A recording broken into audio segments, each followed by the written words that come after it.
The Travis Walton abduction location, Apache Sitgreaves National Forest, Arizona. Date, November 5th, 1975. It was supposed to be just another long day in the woods. Travis Walton, a 22-year-old logger, was working deep in the forests of Arizona alongside 6 of his crew members. They were clearing trees in the dense, remote wilderness near the small town of Snowflake. As the sun dipped below the pines, the crew packed into their truck and began the drive home, unaware that their lives were about to change forever. As they drove through the darkening woods, something strange caught their attention, a glowing light filtering through the trees. At first, they thought it was a fire, but as they got closer, they realized it wasn't flames at all. It was a hovering, saucer-shaped craft, suspended silently in the air about 15 feet above the forest floor. Against the warnings of his terrified friends, Travis jumped out of the truck and walked toward the strange object. The air was thick, buzzing with electricity. Then, suddenly, a beam of bluish light shot out of the craft and struck him square in the chest. He was thrown several feet into the air and crumpled to the ground. Panicked, his co-workers did what most would. They drove off in terror. But minutes later, guilt and fear gnawed at them. They returned to the clearing, only to find that Travis was gone. For the next 5 days, Walton was missing without a trace. Search parties scoured the woods. The sheriff began to suspect foul play. Some even thought the crew had murdered him and concocted a wild alien story to cover it up.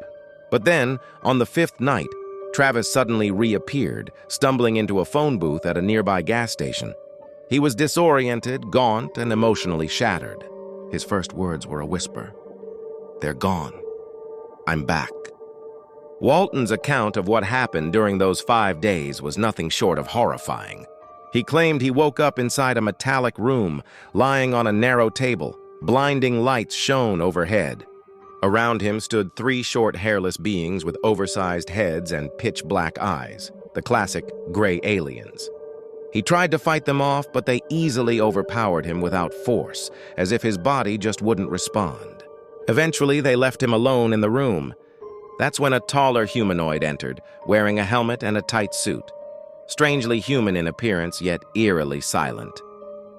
He led Travis through a series of dimly lit corridors to another room filled with more human-looking beings who refused to answer any of his questions.